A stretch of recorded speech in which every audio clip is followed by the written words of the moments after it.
again, everyone. Welcome to the Infowars Nightly News. I'm Darren McBreen, sitting in tonight for Alex Jones. It is Friday, February 24th, 2012, and here's a quick look at what we have lined up for you this evening. In my opinion, it's the most clear evidence of a false flag event by the U.S. government. Delta Flight 253. The U.S. government allowed a known potential terrorist to board the plane without a passport.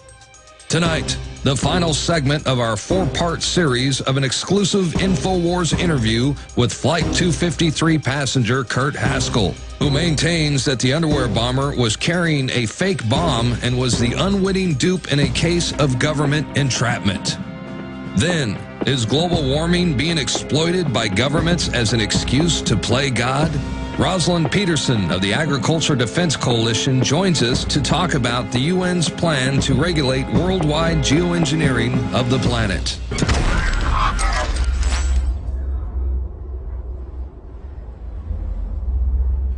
All that and more coming up during the next 30 minutes or so. But first, let's get right on to our top headlines. CIA NATO front group drafts humanitarian aid for Syria.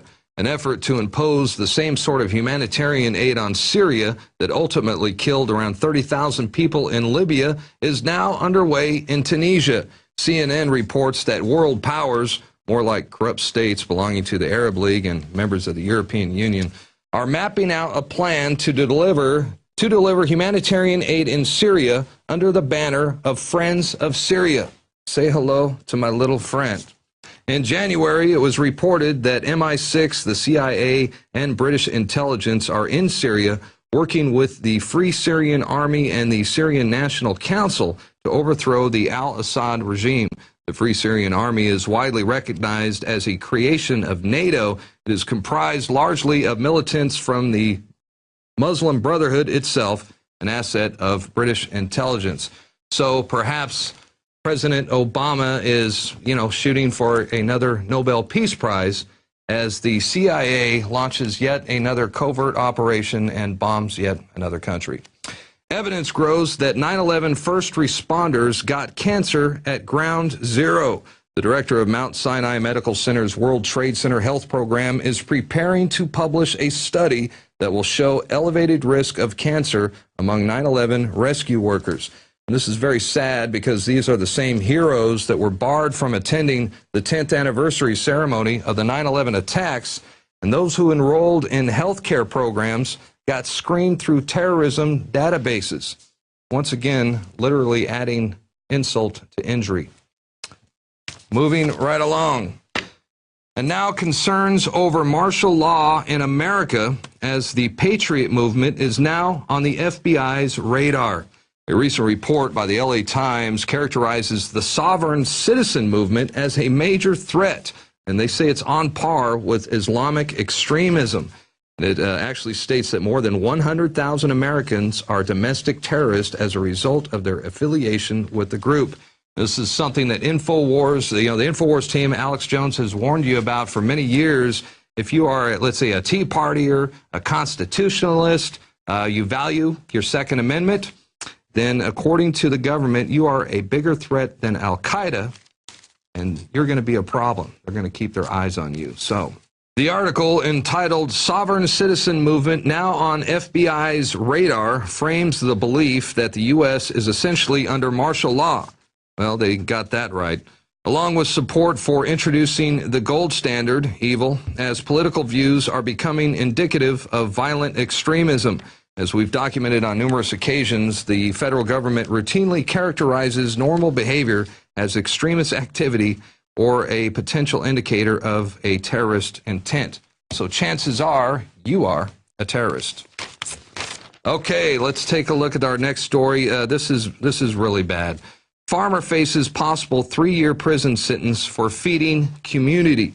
Wisconsin dairy farmer Vernon Hirschberger is being charged with 4 criminal misdemeanors that could land him in prison for 3 years and fines of over $10,000. His crime? Supplying a private club with fresh milk and other farm products. The FDA is actively conducting sting operations and raids against peaceful farmers, which have resulted in the farms shutting down and people not having access to their food. Meanwhile, of course, the mega corporations like Monsanto, well, they continue to push the genetically modified frankenfoods to the masses. Yet another example of tyrannical behavior by the corrupt and evil FDA. And now it's time for a brand new Man on the Street. And this is a segment that our writer, producer, and now reporter John Bound put together as he takes to the streets of Austin, Texas to investigate denial. Here's what he has to say. I'm in Austin, Texas, on the UT campus. I've been asking students all day about the recently passed NDAA legislation. I was surprised to learn where the real denial is coming from. Just one look at mainstream news will make any rational thinker conclude that Americans are in a hyper state of denial. Public opinion is in a stranglehold when it comes to real, open, honest debate. Whether it's the looming war in Iran based on fear-mongering and little fact, or the blind eye given to Ron Paul's agenda to get the country back to its constitutional values. The new Suffolk University poll shows him with a commanding lead in New Hampshire at almost 30 points above his rivals. At the same time, Newt Gingrich and Jon Huntsman have faltered. Rick Santorum, who polls in single digits here, is looking to give Romney a run in the Granite State after his near victory in Iowa. Are people aware that they could be kidnapped, detained without trial, and sent away to a torture facility for an untimely death simply based on the description of domestic terrorism? Denial comes in three forms, according to Sigmund Freud. Simple denial. Deny the reality of the unpleasant fact altogether. Do you feel like you get all the information you need from mainstream media? No, I don't. I hardly watch the news anyway. And I'm in a lying and deception class right now, and we talked about media and like news and how most of it is just, they take like the smallest thing possible, it's not a big deal, and blow it out of proportion so you at least feel like something important's going on, when in fact like there are other things that could be covered that, I mean, they don't want to cover or they don't. Minimization. Admit the fact, but deny its seriousness. Just wanted to ask you if you've heard about the NDAA legislation, the bill that allows the president to detain American citizens, whisk them away off to a torture facility, and never be seen again, that's been legalized as of this year. Are you aware of this? I actually have heard of that. That's like how they weren't going to close Guantanamo. That was like the legislation that like decided that, I believe. If you're labeled a domestic terrorist, which could include the fact that you're missing fingers, that you bought beer at a store with cash, that you bought baby formula, do you take that seriously, or would you feel like, yes, that may be happening, but it's probably for a good reason? Because I don't know the details, like I want to say that it could possibly be for a good reason. Projection. Admit both the fact and the seriousness, but deny responsibility. Once the war against Saddam begins, we expect every American to support our military, and if they can't do that, to shut up. Would you be more prone to say, yeah, that's happening, but there's nothing you can do about it? I don't think that there's nothing that can be done. I think if enough people are informed about it, then the more people that are informed, the more people can, have an input and say, and one voice, adds to that change. So, I mean, what's the entire point of this bill? Domestic terrorism, they want to quiet their critics. We represent the alternative media. Mainstream media didn't even cover NDAA. I mean, I have an idea that, the media is like, sponsored by certain, political parties and also certain people with power within this country, and they don't allow certain information to be, transmitted to the masses out of, it just wouldn't be right for the normal person's psyche. American citizens are distracted by a number of worthless, time-consuming outlets. We are all addicted to our own self-importance. The only way to begin to treat addiction, whether it is alcohol or drugs, for example, is to break the cycle of denial.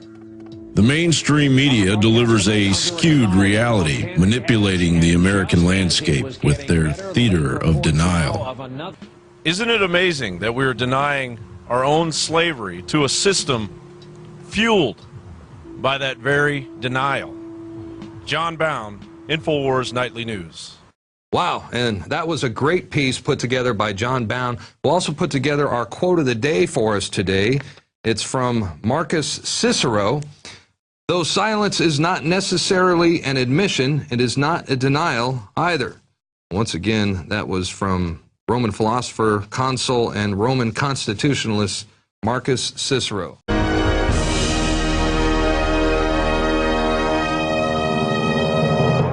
Hello again, everyone. Welcome to the Infowars Nightly News. I'm Darren McBreen, sitting in tonight for Alex Jones. It is Friday, February 23 passenger Kurt Haskell, who maintains that the underwear bomber was carrying a fake bomb and was the unwitting dupe in a case of government entrapment.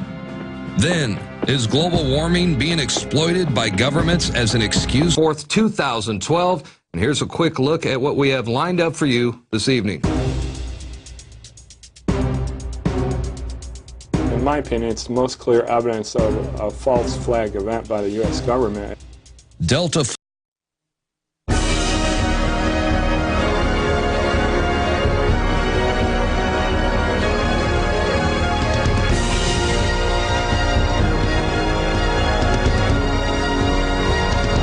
Flight 253. The U.S. government allowed a known potential terrorist to board the plane without a passport. Tonight, the final segment of our 4-part series of an exclusive Infowars interview with Flight 253.